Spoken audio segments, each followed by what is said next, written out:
Selamat pagi pemirsa, apa kabar Anda di pagi hari ini? Senang sekali saya Graciela Taime dapat menjumpai Anda dalam Berita Papua. Sejumlah informasi menarik dan teraktual telah berhasil dirangkum tim redaksi kami. Berikut 3 berita utama hari ini.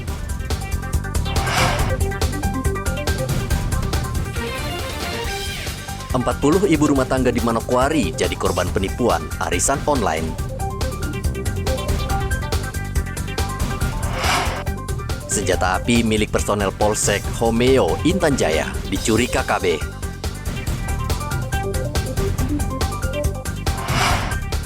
Polisi gerebek sejumlah pabrik miras oplosan di Merauke. Pelaku kabur.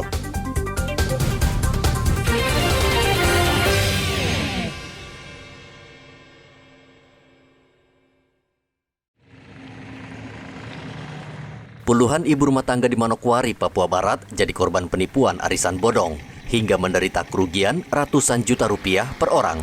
Salah satu korban menyatakan mengenal pelaku dari media sosial Februari lalu.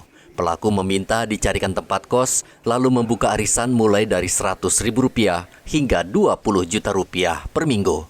Awalnya arisan berjalan mulus dan pembayaran lancar sehingga banyak yang mau bergabung. Namun lama-kelamaan pelaku jarang muncul atau update status di akun media sosial dan akhirnya setelah dicek di penginapannya, pelaku sudah tidak ada di tempat kosnya. Diduga sudah melarikan diri dari Manokwari. Jumlah korban diperkirakan mencapai 40 orang dan tidak hanya warga Manokwari, bahkan ada juga korban berasal dari Kabupaten Manokwari Selatan. Korban menyatakan tidak menerima uang padahal namanya keluar dalam arisan. Mereka dijanjikan pelaku dan hanya dibayar setengahnya. Kosannya yang baru yang saya tawarkan sendiri, 2 bulan kemudian baru dia buka arisan ini. Berarti sejak Januari Bu ya? Februari Bu ya? Februari. Okay. Iya. Jadi begitu dia masuk buka pertama itu masih gate-gate yang kecil-kecil semacam 100.000. Okay. Nah kebetulan dia baru buka gate yang 10 juta. Nah saya tergiur soalnya kebetulan orang-orang toko-toko ini yang ada di dalamnya, yang kebetulan saya juga kenal. Jadi saya bilang, ikut deh, kebetulan dia juga kan tetangga rumah. Kemungkinan besar aman, nggak ada apa-apa. Kalau dari Ibu sendiri jumlah kerugiannya bisa disebutkan Bu berapa Bu?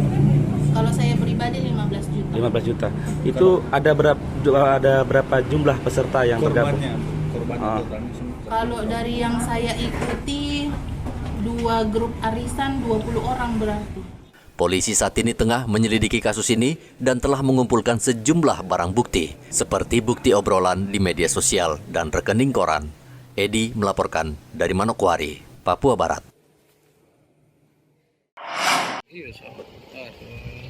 Kepolisian daerah Papua saat ini sedang menyelidiki hilangnya satu pucuk senjata api jenis SS1 beserta puluhan butir peluru milik Polsek Homeo, Kabupaten Intan Jaya, Papua Tengah. Kabid Humas Polda Papua Kombes Ignatius Beni Adi Prabowo menduga senjata api beserta puluhan peluru dibawa kabur kelompok kriminal bersenjata pasca kontak tembak antara aparat TNI Polri dengan KKB yang terjadi Ahad kemarin. Kejadian berawal saat personil Polsek dan Koramil Homeo melakukan pertemuan dengan beberapa tokoh agama dan tokoh masyarakat guna membahas terkait hilangnya salah satu senjata milik anggota Polsek Homeo yang diduga dicuri oleh kelompok kriminal bersenjata, dengan harapan dari tokoh-tokoh tersebut dapat membantu mengembalikan senjata yang dicuri oleh KKB tersebut. Tiba-tiba terdengar bunyi letusan senjata mengarah ke Polsek dan Koramil Homeo, sehingga personil Polsek dan Koramil bertahan dan melakukan tembakan balasan ke arah bunyi letusan senjata. Kontak tembak terjadi kurang lebih selama 2 jam dan dilaporkan tidak ada korban TNI Polri maupun masyarakat akibat terjadinya aksi serangan tersebut. Personel Polsek Homeo sudah bertemu dengan tokoh adat dan tokoh masyarakat setempat untuk membantu berkomunikasi dengan KKB agar senjata api dikembalikan. Distrik Homeo terletak di kawasan terpencil dan hanya dapat ditempuh menggunakan transportasi udara dari Sugapa, ibu kota Kabupaten Intan Jaya. Dari kota Jayapura, Papua, Hendra melaporkan.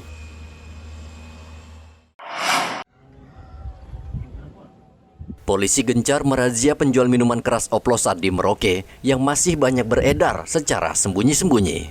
Selasa kemarin sejak pagi hingga siang, Polsek Merauke Kota yang dipimpin AKP Yunita Sanawiyah merazia sejumlah tempat. Salah satu kawasan yang ditetangi polisi adalah Mopah Baru. Di sini polisi menemukan minuman keras yang masih dalam wadah dandang. Miras tersebut akan dimasukkan ke dalam botol lalu dijual. Polisi membuang seluruh miras oplosan tersebut, namun tidak seorang pun yang ditangkap karena operasi sudah bocor. Polisi kemudian mendatangi kawasan Kampung Tengah, Kelurahan Samkai. Di kawasan ini polisi juga menyita ratusan botol miras yang siap dijual, tapi pemilik melarikan diri. Sementara razia yang dilakukan di kawasan Ampera, hasilnya nihil.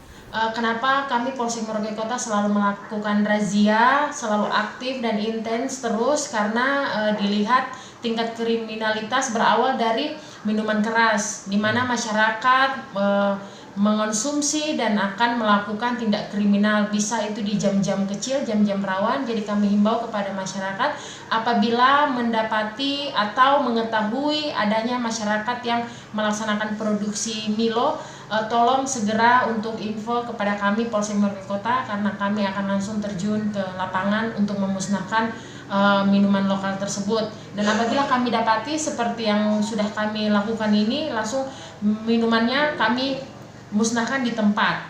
Jadi tidak kami bawa ke polsek, namun langsung kami musnahkan di tempat dan disaksikan oleh masyarakat di sekitarnya. Mengonsumsi minuman keras sudah menjadi kebiasaan yang sulit ditinggalkan sebagian warga Merauke. Padahal miras adalah salah satu pemicu kriminalitas dan kecelakaan lalu lintas yang tidak jarang merenggut korban jiwa. Muhammad Ridwan melaporkan dari Merauke, Papua Selatan. Nama Puskesmas Timika Jaya jadi bahan perbincangan banyak orang. Seseorang yang tidak bertanggung jawab mencatut nama puskesmas ini dengan mengumumkan membuka lowongan kerja di media sosial dengan memungut biaya pendaftaran sebesar 50 hingga 150 ribu rupiah. Tidak sedikit korban yang melamar dan memberikan uang. Kepala Puskesmas Timika Jaya Maria Yosinta Rahangiar memastikan Puskesmas Timika Jaya saat ini tidak membuka lowongan kerja. Maria mengecam modus penipuan tersebut karena merugikan orang banyak dan mencoreng nama puskesmas. Ini keluar di media bahwa ada penerimaan tenaga, Puskesmas Timika Jaya menerima tenaga ini itu. Ternyata tidak. Kami sudah kan kalau menurut ABK analisa beban kerja ya, itu sudah lebih, tapi analisis beban kerja. Cuma ya itu yang penipuan, tidak tahu saya mau curiga ada orang dalam yang mau pakai nomor-nomor penipuan begitu atau bagaimana, kita masa orang luar bisa tahu kita punya ini di dalam. Jadi ya kita hati-hati sekarang, kita takut jangan besok begini luar apa lagi Timika Jaya membutuhkan apa lagi, Timika Jaya apa lagi. Itu memang dibuat di akun Facebook ya, Ibu? Iya. Di sosial media berarti, Bu ya? Iya. 150 sampai 50 sampai 150. Puskesmas Timika Jaya tidak menerima lowongan kerja. Kami tidak menerima. Karena nanti saya disuruh kepala dinas bayar pakai uang sendiri. Karena kami untuk sementara dari dinas kesehatan dan pokoknya dinas kesehatan tidak menerima tenaga-tenaga yang baru. Kita habiskan yang honorer sekarang. Mereka mungkin masuk ke 3 kelas semua dulu, melihat kebutuhan lagi. Ini rumah sakit berarti mau buka, nanti kita lihat kebutuhan. Itu dari kepala dinas. Pelaku membuat selebaran yang berisi lowongan pekerjaan untuk staf administrasi, tata usaha, asisten, dan penjaga laboratorium dengan kualifikasi SMA hingga sarjana. Puskesmas Timika Jaya menghimbau seluruh pencari kerja agar langsung datang ke puskesmas untuk mencari keterangan lowongan dan tidak mempercayai modus penipuan yang mengatasnamakan puskesmas. Dari Mimika, Papua Tengah, Igo Batmomolin melaporkan.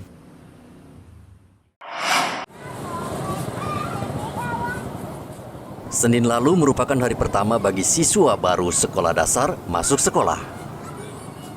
Seperti biasa, orang tua kerap mendampingi anak karena mereka masih asing dengan suasana baru. Tidak jarang si anak menangis dan tidak mau sekolah bila tidak didampingi. Namun, Sekolah Dasar Impres Polder Merauke hanya memberikan waktu 1 hari bagi orang tua untuk mendampingi anak mereka. Kebijakan ini diberlakukan agar anak mandiri saat mengikuti pelajaran. Ya kita usahakan 1 hari saja nih, supaya anak, maksudnya karena awal, kami juga mau adakan pengenalan ya orang tua. Kalau memang ada anak yang masih membutuhkan, maksudnya masih perlu pendampingan, dari orang tua saja kami. Oh gitu. Jadi 1 hari aja diberikan waktu Bu ya? Ya kami sebenarnya waktunya 1 hari saja supaya anak kan lebih mandiri seperti itu. Tapi kalau misalnya ada anak yang masih perlu bimbingan dari orang tua masih mau, ya kami silakan. Pada hari pertama, orang tua datang dan menunggu anak mereka hingga sekolah usai. Bahkan sebagian orang tua harus masuk kelas dan ikut upacara untuk menenangkan anak mereka. Muhammad Ridwan melaporkan dari Merauke, Papua Selatan. Setiap tahun, SMA Yayasan Pendidikan Kristen Yosudarso Merauke memberikan kesempatan bagi siswa tamatan SMP yang berada di kawasan pedalaman Papua untuk menimba ilmu di sekolah ini. SMA YPK Yosudarso merupakan sekolah unggulan di Kabupaten Merauke. Banyak orang tua menginginkan anaknya bersekolah di tempat ini. Namun seleksinya tidak mudah karena keterbatasan bangku. Kendati proses belajar mengajar sudah mulai berjalan, SMA YPK Yosudarso masih membuka pendaftaran siswa baru karena banyak calon siswa yang tinggal di daerah terpencil dan jauh sehingga terlambat mendaftar ke sekolah ini. SMA YPK Yosudarso saat ini menyiapkan 5 kelas untuk siswa baru dan baru terisi 3 ruang kelas. Siswa yang terdaftar sekarang ini kurang lebih berjumlah 86 anak. Dan rombel kami untuk kelas 10 yang tersedia itu 5 kelas. Siswa yang terdaftar saat ini baru berjumlah 3 rombel. Masih ada 2 rombel lagi yang tersedia untuk penerimaan siswa baru. Jadi kami masih membuka pendaftaran sampai dengan akhir bulan Juli bagi siswa-siswa yang belum sempat mendaftar di sekolah-sekolah manapun bisa datang mendaftar ke SMA YPK Yosudarso Merauke. Dan bagi siswa-siswa yang ada di kampung-kampung maupun pedalaman-pedalaman yang masih susah akan transportasi, kami masih memberikan ruang dan kesempatan untuk bisa datang mendaftar di sekolah kami, sehingga sampai dengan bulan Juli ini kami masih menerima siswa baru. SMA Yosudarso saat ini sudah menerima 84 siswa baru. Pengelola sekolah berharap 2 ruang kelas yang tersisa bisa segera terisi. Muhammad Ridwan melaporkan dari Merauke, Papua Selatan.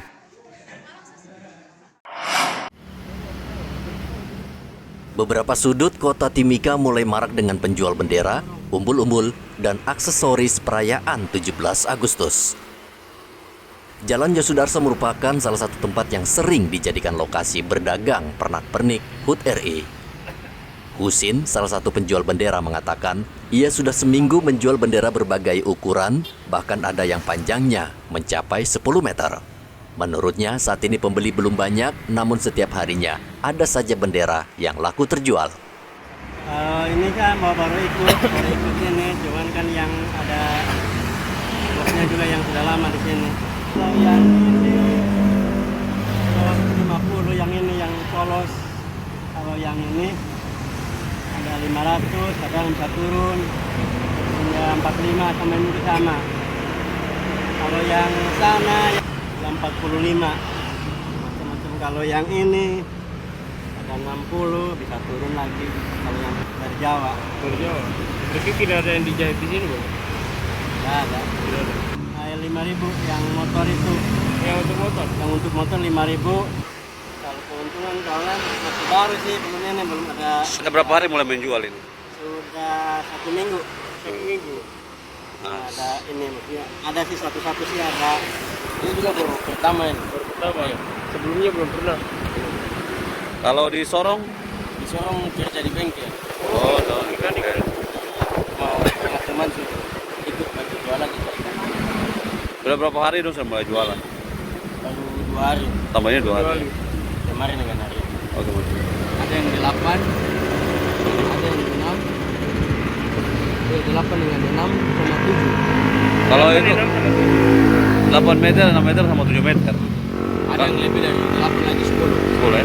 Kalau itu kisaran harga berapa yang Om? Kalau yang ini 3,5, 400. Rata-rata harga di sini jual berapa? Paling tinggi 3,5. 3,5 sampai 400 berarti. Yang motor itu? Motor. Itu berapa? Itu 20. Perayaan 17 Agustus setiap tahun selalu dimanfaatkan pedagang sambilan di Timika untuk mencari rejeki. Mereka berharap tahun ini perayaan kemerdekaan RI berlangsung meriah sehingga dagangan mereka laris manis. Dari Mimika, Papua Tengah, Igobat Momolin melaporkan.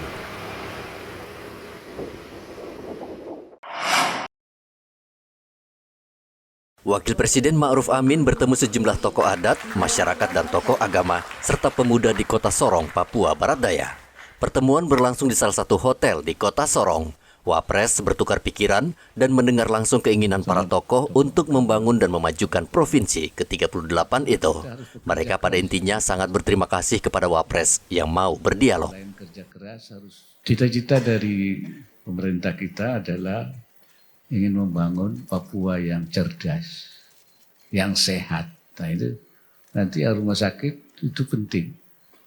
Nah, yang sehat, yang cerdas itu pendidikan, yang sejahtera, tentu saja yang berintegritas.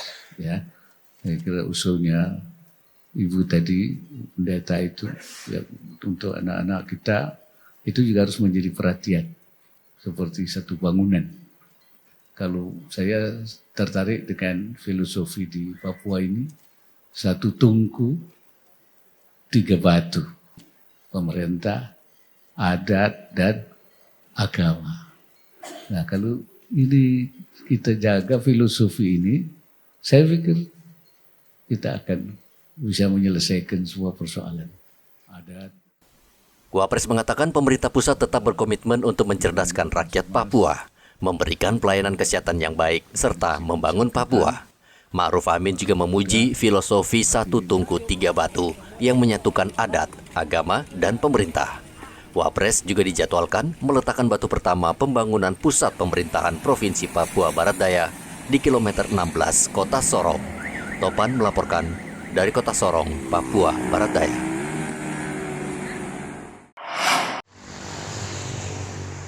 Pangkalan Angkatan Udara Merauke menggelar sunatan massal gratis dalam rangka Hari Bakti TNI. Kegiatan sosial itu dimanfaatkan warga Merauke, khususnya orang tua yang membawa anak-anak mereka untuk disunat. Petugas kesehatan harus sabar melayani anak-anak ini yang ketakutan dan menangis ketika akan disunat. Dan Lanut Merauke Kolonel Onesimus Gederai mengatakan kegiatan sosial itu merupakan program TNI Angkatan Udara untuk memberikan manfaat kepada masyarakat Papua, khususnya di pedalaman. Kemarin kita sudah melaksanakan kegiatan seperti renovasi bangunan ibadah, masjid dan gereja di Desa Rekimahat di Turik. Kemudian kita melaksanakan juga pengobatan massal di sana. Kemudian kita memberikan bantuan sosial kepada masyarakat di sekitar sana. Kemudian kita memberikan bantuan alat-alat kebersihan juga ke gereja di Rekimahat. Kemudian ada penyuluhan stunting dan pemberian